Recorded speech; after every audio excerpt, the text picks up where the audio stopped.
Bismillahirrahmanirrahim. Assalamualaikum warahmatullahi wabarakatuh. Innal hamdalillah nahmaduhu wa nasta'inuhu wa nastaghfiruh wa na'udzu billahi min shururi anfusina wa min sayyiati a'malina. من يهده الله فلا مضل له ومن يضلل فلا هادي له وأشهد أن لا إله إلا الله وحده لا شريك له إقرارا به وتوحيدا وأشهد أن محمدا عبده ورسوله صلى الله عليه وعلى آله وسلم تسليما مزيدا. أما بعد، فقال الله تعالى في القرآن الكريم وهو أصدق القائلين: يا أيها الذين آمنوا اتقوا الله حق تقاته ولا تموتن إلا وأنتم مسلمون. وقال أيضا: يا أيها الناس اتقوا ربكم الذي خلقكم من نفس واحدة وخلق منها زوجها وبث منهما رجالا كثيرا ونساء واتقوا الله الذي تساءلون به والأرحام إن الله كان عليكم رقيبا. وقال: يا أيها الذين آمنوا اتقوا الله وقولوا قولا سديدا يصلح لكم أعمالكم ويغفر لكم ذنوبكم ومن يطع الله ورسوله فقد فاز فوزا عظيما. أما بعد،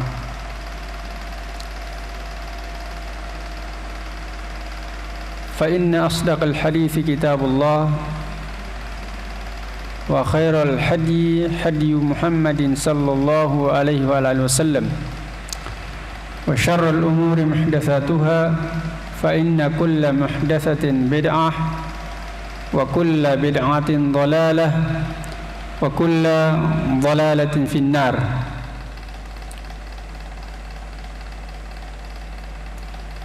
إخواني في الدين وأبنائي rahimani wa rahimakumullah. Alhamdulillah, di malam hari ini, yaitu di malam Selasa atau malam Rabu atau hari Selasa ba'da maghrib,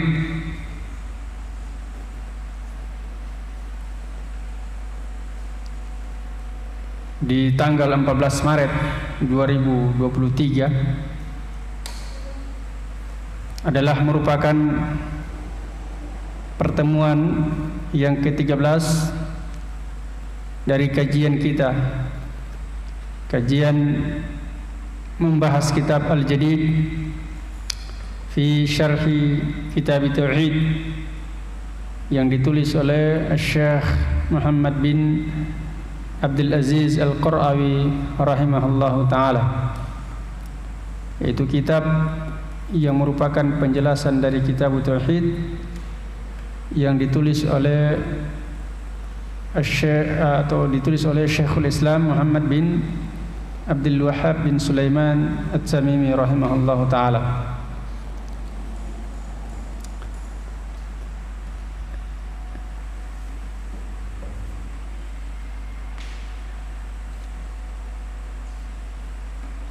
Santri sudah di sini semua ya? Saya lihat agak kurang. Berapa orang semua santri yang mondok? 16 tak? 1, 2, 3, 4, 5, 6, 7, 8, 9, 10, 11, 12, 13. Ada 3 orang tidak ada.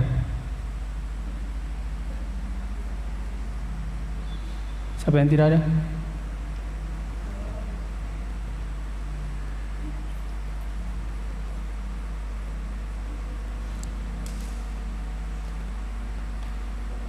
Oh ini 14, 2 tidak ada. Saya lupa hitung Harun. Siapa itu 2 orang? Hah? Oh iya, siapa? Siapa ini satu? Oh ya Arfat. Satu lagi itu yang oh iya Cocumi. 2 tidak ada. Arfat sama anu ya, siapa lagi? Saya lupa namanya. Apa yang di apa di SP itu? Oh Andrea ya, Cocumi. Berarti tidak ada yang di asrama.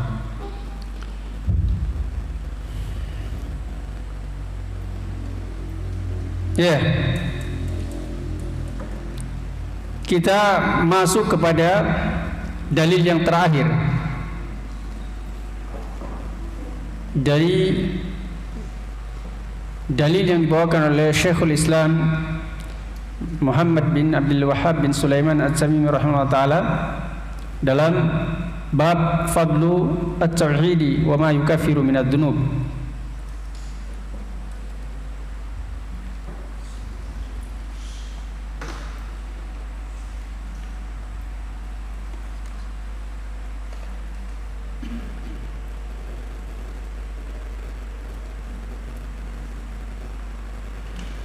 Ya, beliau mengatakan wali Tirmidzi wa hasanahu an Anas radhiyallahu taala anhu, dan untuk At-Tirmidzi maksudnya di sini adalah rawahu Tirmidzi, diriwayatkan oleh Imam At-Tirmidzi, wa hasanahu, dan Imam At-Tirmidzi menghasankan hadis ini. An Anas, dari Anas bin Malik. Ya. Di kitab tidak ada, di PDF ada dijelaskan, yaitu Anas bin Malik. Anas adalah yaitu Anas bin Malik bin Nadar Al-Ansari Al-Khadraji khadimi Rasulullah sallallahu alaihi wasallam. Itu Anas bin Malik bin Hadrat bin Nadar Al-Ansari Al-Khadraji. Beliau adalah khadimnya Rasulullah sallallahu alaihi wasallam, pembantunya Rasulullah sallallahu alaihi wasallam. Ya. Kalau menjadi pembantu Rasulullah sallallahu alaihi wasallam adalah merupakan kemuliaan bagi seorang mukmin. Ya. Jadi ketika disebutkan pembantu, kalau di zaman sekarang dikatakan pembantu, maka pembantu itu adalah merupakan pekerjaan yang hina. Ya, pekerjaan yang hina. Tapi menjadi pembantu Rasulullah SAW adalah kemuliaan dunia dan akhirat. Ya. Dan di antara keutamaan Anas bin Malik adalah karena beliau sebagai pembantu Rasulullah SAW. Jadi menjadi pembantu Rasulullah adalah merupakan keutamaan. Ya, beda menjadi pembantu di zaman sekarang. Jadi pembantu adalah merupakan kehinaan, pekerjaan yang hina karena jadi pembantu. Ya, itu perbedaan antara pembantu Rasulullah SAW dan pembantu di zaman sekarang. Beliau Anas bin Malik ini, ya, selama 10 tahun beliau berkhidmat kepada Rasulullah SAW. Selama 10 tahun menjadi pembantu Rasulullah SAW.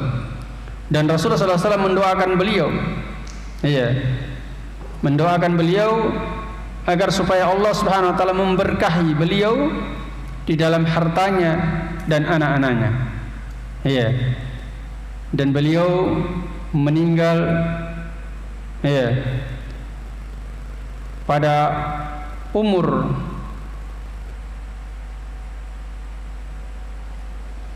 93 tahun. Oh, bukan 93 tahun ya.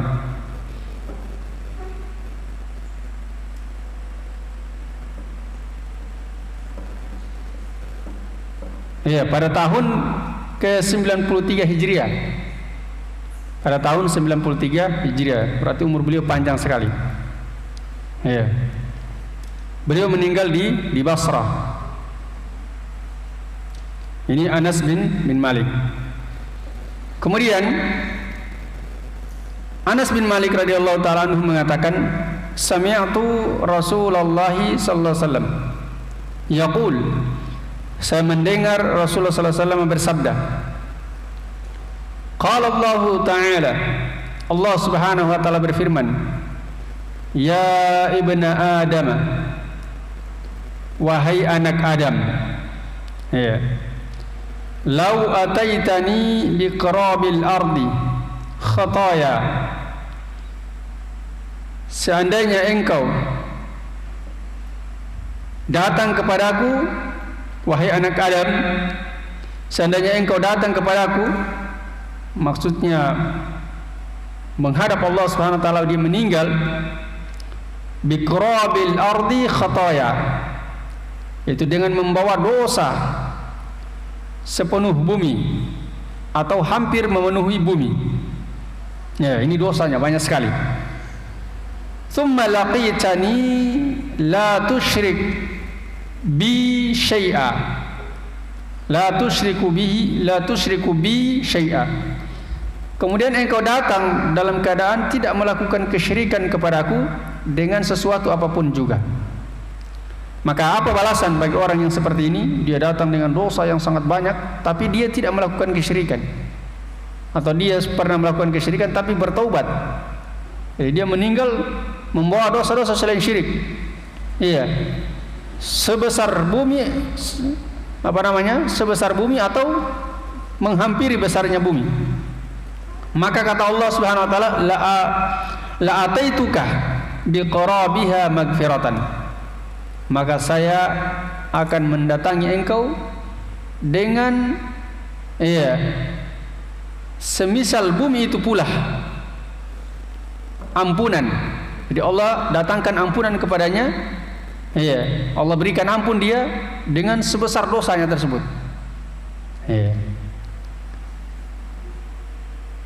Ini dalil yang terakhir ya dari bab Fadlut Tauhid wa ma yukaffiru minadz dzunub. Ya, hadisnya diriwayatkan oleh Imam At-Tirmidzi, yaitu hadis nomor 3540.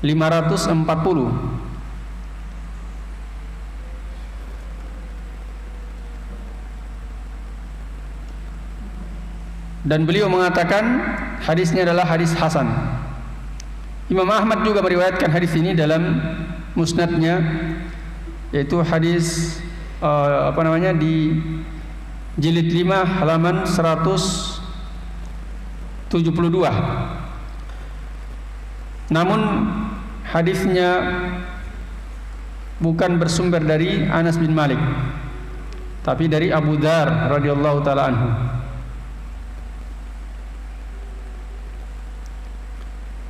Kemudian kita kembali kepada matan pada hadis. Di sini Allah Subhanahu wa taala berfirman, jadi hadis ini disebut dengan hadis qudsi ya. Hadis qudsi itu Rasulullah sallallahu alaihi wasallam meriwayatkan firman Allah Subhanahu wa taala langsung dari Allah Subhanahu wa taala, tidak melalui malaikat Jibril. Dan lafaz serta makna atau lafaz yang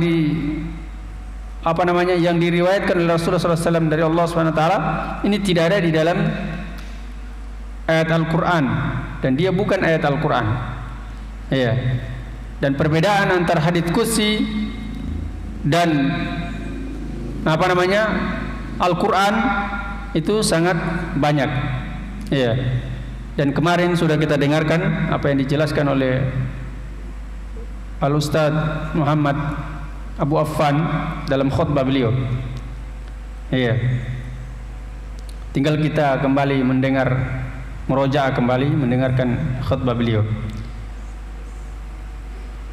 Jadi sini Allah Subhanahu wa taala berfirman, ya ibna Adam, wahai anak Adam, ya,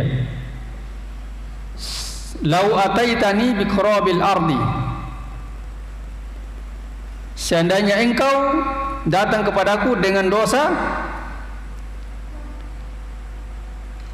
sepenuh bumi atau hampir memenuhi bumi, ya, kemudian engkau datang kepadaku dalam keadaan tidak melakukan kesyirikan terhadapku dengan sesuatu apapun juga, maka aku akan memberikan ampunan kepadamu sebesar itu pula, yaitu sebesar dosanya itu, ya, sebesar dosanya. Kalau dosanya sebesar bumi, maka sebesar bumi itu pula Allah berikan ampunan kepadanya.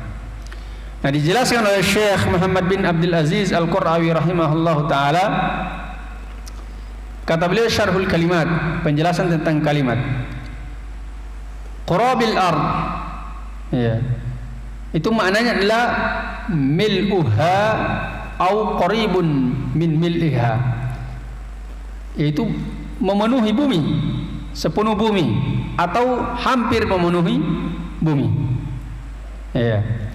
Kemudian khotoya di sini dalam hadis ini maknanya adalah ad-dunub, yaitu dosa-dosa. Kemudian la tusyriku bi syai'an, engkau tidak melakukan kesyirikan kepadaku dengan sesuatu apapun juga, maknanya adalah la tusyriku bi ayya nau'in min anwa'i syirki, yaitu engkau tidak melakukan kesyirikan kepadaku dengan jenis apapun juga dari jenis-jenis kesyirikan, ya. Kemudian setelah itu beliau menjelaskan asy-syarhu al-ijmaliyu, penjelasan secara umum. Kata beliau, yukhbiruna Allah subhanahu wa ta'ala fi hadzal haditsil qudsi, Allah subhanahu wa ta'ala mengabarkan kepada kita di dalam hadis qudsi ini, anna man mata mukhlishan tauhidahu lillahi tarikan li jami'i anwa'i syirki, ya, itu bahwasannya barang siapa yang mati dalam keadaan memurnikan tauhidnya dia, ya, di sini mukhlishan tauhidahu. Tauhid di sini adalah dia mansub sebagai maf'ulun bihi, ya, nggak apa-apa ya, yang sudah belajar nahwu biar dapat faedah, yang belum paham biar dilewati saja, ya. Jadi dia tauhidahu maf'ulun bih, mansub, tauhidah mansub. Mana fiilnya? Tidak ada fiilnya, yang ada isim fa'il yang beramal seperti amalan fi'il, yaitu mukhlishan, iya.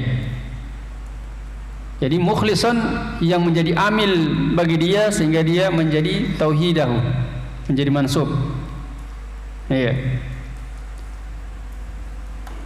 Mukhlishan tauhidahu lillahi, dalam keadaan dia memurnikan tauhidnya dia kepada Allah, carikan li jami' anwa'i syirki, ya. Dan juga atau dalam keadaan meninggalkan seluruh jenis dari jenis-jenis kesyirikan, ya. Maka kata beliau, fa innallaha sayubadzilu sayyiatihi bihasanatin, maka sungguh Allah Subhanahu wa taala akan mengganti, ya, kejelekan-kejelekannya, yaitu dosa-dosanya dia, bihasanatin, dengan kebaikan-kebaikan, ya. Hatta walau kanat dunubuhu mil al-ardi au qariban min mil'iha, ya, hingga walaupun dosa-dosanya dia ini sepenuh bumi atau mendekati penuh bumi, ya, hampir penuh, ya, hampir penuh.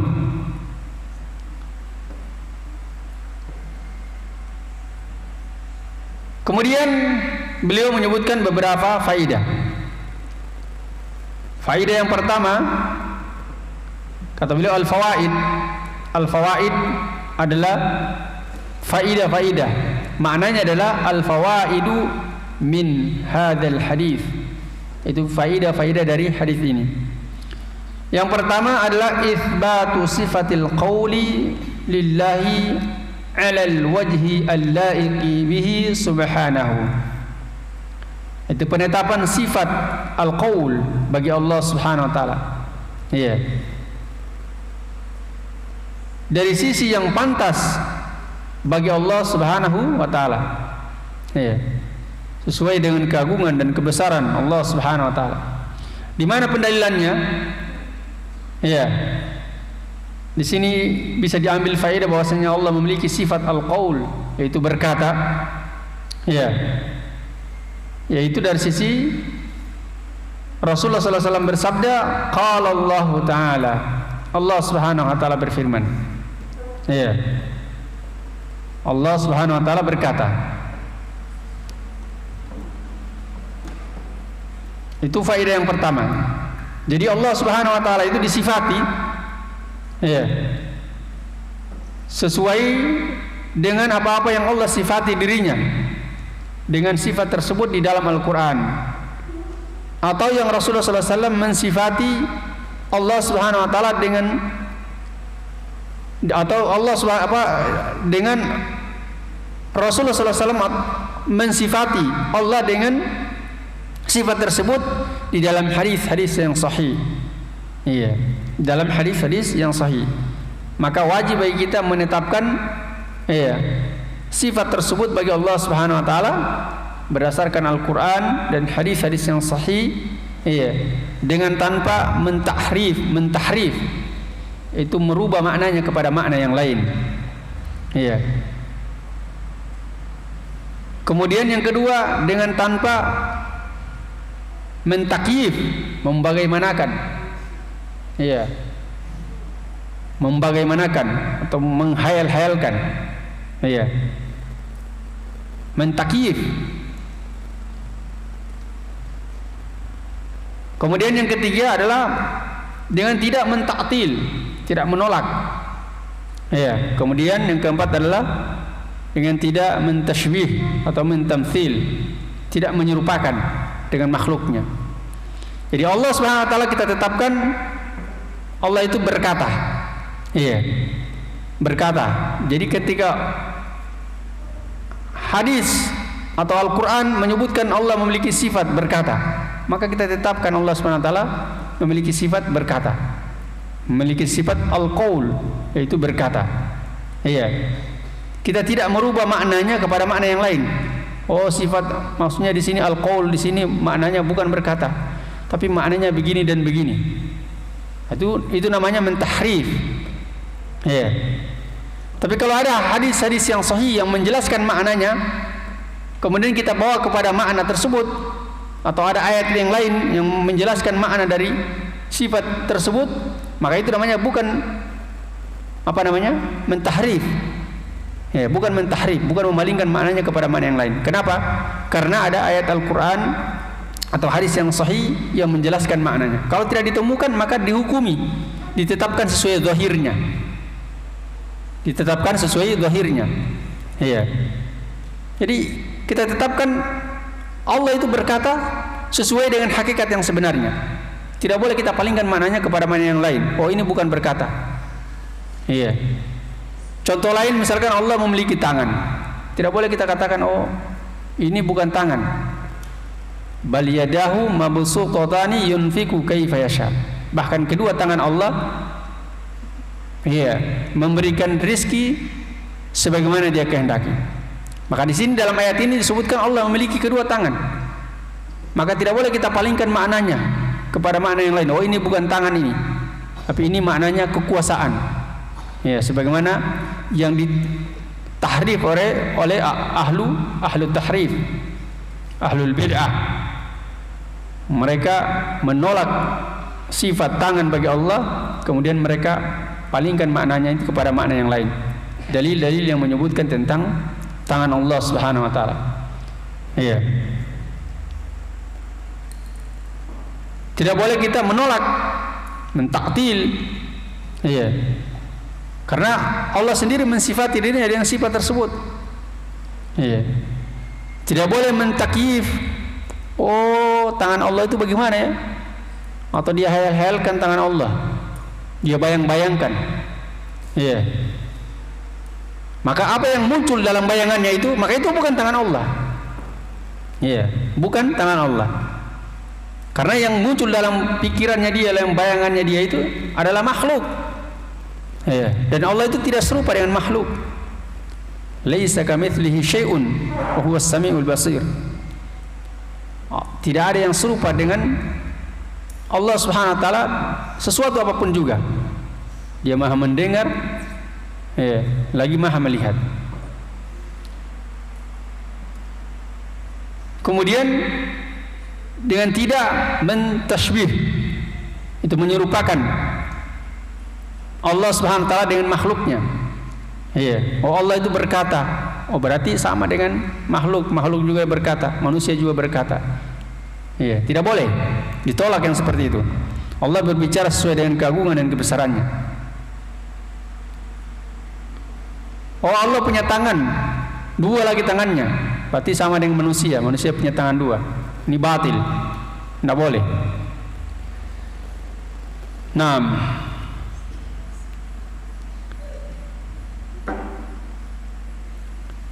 kemudian faedah yang kedua, ya, faedah yang kedua, kata beliau, bayanu si'ati fadlillahi wa rahmatihi. Penjelasan tentang luasnya keutamaan Allah dan rahmatnya. Dari mana sisi pendalilannya? Yaitu dari sisi Allah Subhanahu wa taala memberikan ampunan kepada orang yang datang menghadapnya dalam keadaan membawa dosa-dosa yang sangat banyak, bahkan menghampiri penuhnya bumi atau sepenuh bumi. Tapi Allah berikan ampunan kepadanya. Iya, itu menunjukkan bahwasanya Allah itu sangat merahmati. Iya, ini keutamaan dan rahmat Allah Subhanahu wa taala kepada hamba-hambanya. Iya. Dia datang kepada Allah dalam keadaan tidak melakukan kesyirikan kepada Allah Subhanahu wa taala dengan sesuatu apapun juga, yang kemudian dia datang dengan membawa dosa yang sangat banyak dari dosa-dosa selain syirik, maka Allah ampuni dia, ya, sebanyak dosanya tersebut. Ini adalah merupakan, ya, keutamaan dan rahmat Allah Subhanahu wa taala yang sangat luas. Kemudian yang ketiga, kata beliau, al-mautu 'ala at-tauhid al-khalisi. Mati di atas tauhid yang murni. Itu tauhid yang tidak dicampuri dengan kesyirikan sama sekali. Iya. Walladzina amanu wa lam yalbisu imanahum bidzulmin ulaika lahumul amnu wa hum muhtadun. Kata Allah Subhanahu wa taala, orang-orang yang beriman yang tidak mencampur adukan keimanan mereka. Maksudnya di sini ketauhidan mereka. Iya. Walam yalbisu imanahum bidzulmin, tidak mencampur adukan keimanan mereka dengan kedzaliman. Kedzaliman di sini adalah kesyirikan. Maksudnya tauhid mereka tidak mereka campurkan dengan kesyirikan. Ini adalah yang dimaksudkan di faedah yang ketiga ini, yaitu al-mautu ala tauhidi al-khalisi. Mati di atas tauhid yang murni, tauhid yang tidak bercampur dengan kesyirikan sama sekali. Iya, ini adalah syartun limaghfiratid dunubi. Iya, adalah merupakan syarat untuk diampuni dosa-dosa. Iya. Jadi kalau orang dia mati dalam keadaan murni tauhidnya, dia tidak bercampur dengan kesyirikan, maka dosa-dosanya akan diampuni oleh Allah Subhanahu wa taala. Iya. Kata beliau, wa fi hadhil mas'alati tafsilun. Ya, tapi dalam masalah ini ada tafsilnya dia, ada perinciannya. Jadi ini rinci ya. Nah, ini berikut rinciannya. Yang pertama, man mata ala syirkil akbari, barang siapa yang mati di atas kesyirikan akbar, syirik besar, dia mati dalam keadaan membawa dosa syirik akbar, maka apa? Wajabat lahun nar, dia wajib masuk neraka.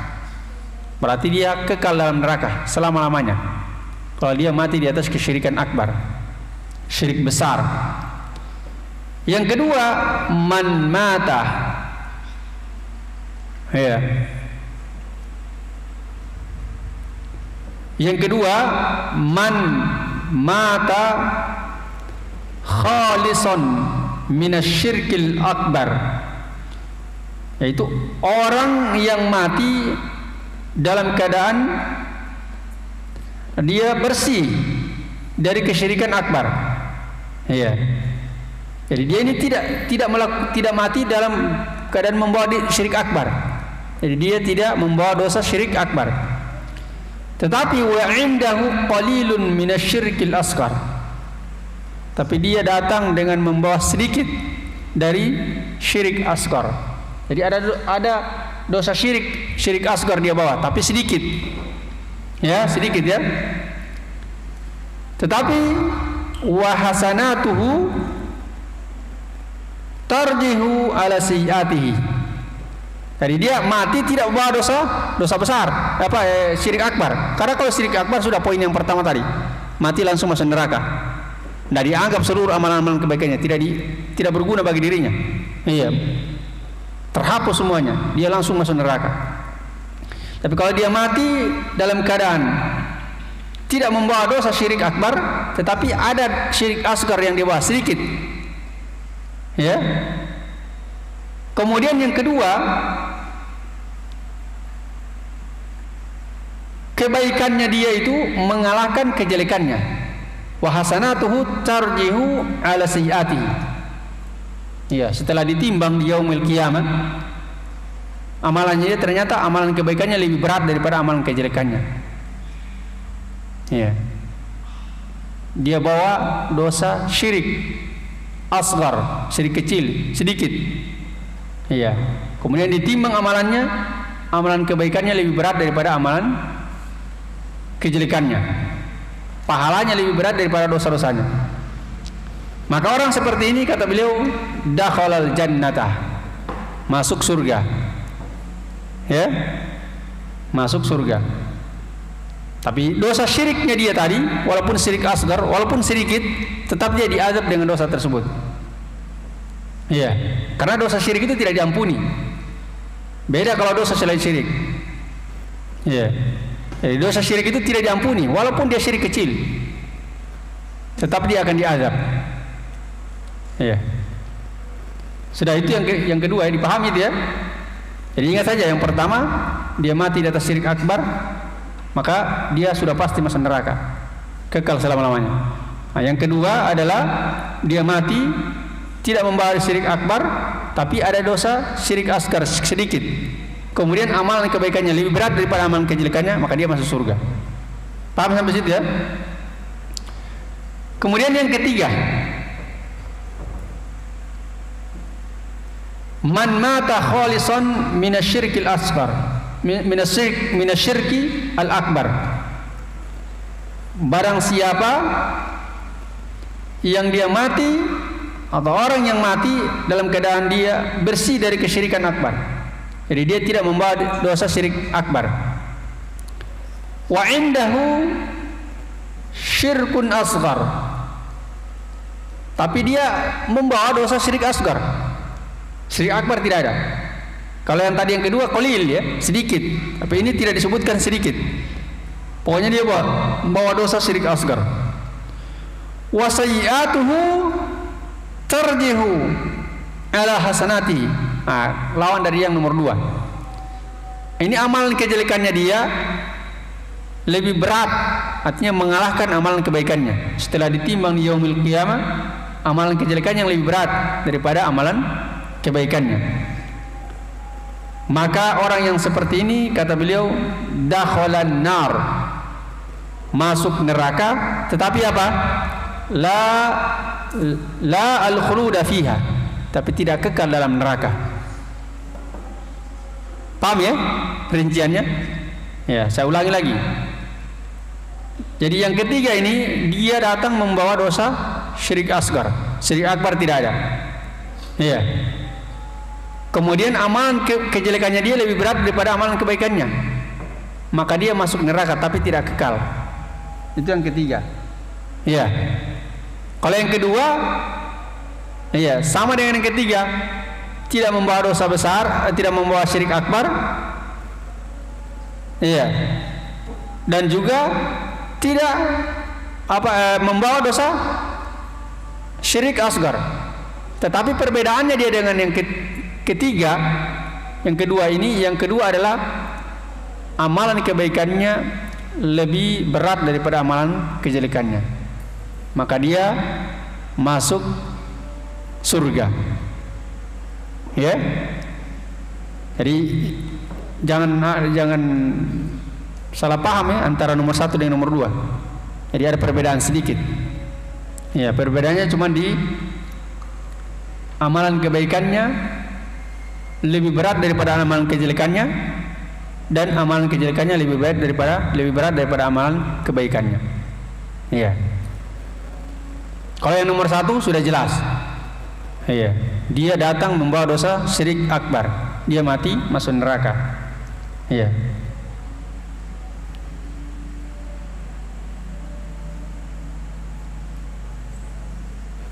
Sudah habis waktu?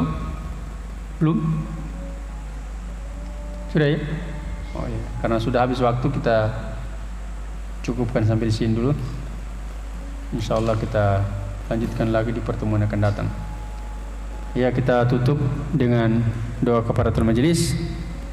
Subhanakallah bihamdik, asyhadu an la ilaha illa anta, astaghfiruka wa atubu ilaik. Walhamdulillahirabbil alamin. Assalamualaikum warahmatullahi wabarakatuh.